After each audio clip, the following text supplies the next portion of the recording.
انبیاء کا مشن کیا تھا؟ انہوں نے اپنی قوم کے سامنے کون سی چیز پیش کی جس میں وہ پورا کامیاب رہے؟ یہی ہے توحید کی دعوت۔ ہر کسی نے توحید کی دعوت پیش کی ہے اور شرک سے روکا ہے۔ جب جب کسی قوم میں شرک، بت پرستی، غیر اللہ کی طرف لوگ بھٹکے، اللہ کو چھوڑ کر کے، اللہ کی عبادت اور پرستش کو چھوڑ کر کے دوسری کی طرف گئے، وہاں ضرورت محسوس ہوئی، اللہ تعالیٰ نے نبی بھیجا،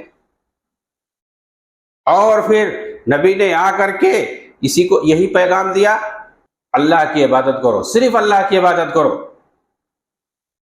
اور یہی جو ہے تخلیق انسان کا مقصد بھی، وما خلقت الجن والانس الا لیعبدون۔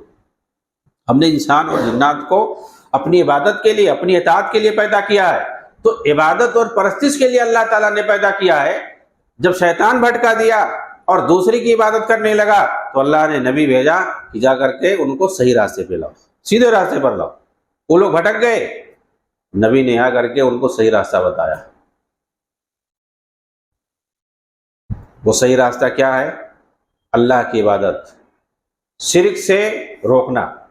یہ دو کام، اللہ سے عبادت، اللہ کی عبادت کرنا، اس کی طرف لانا، اور روکنا کس چیز سے؟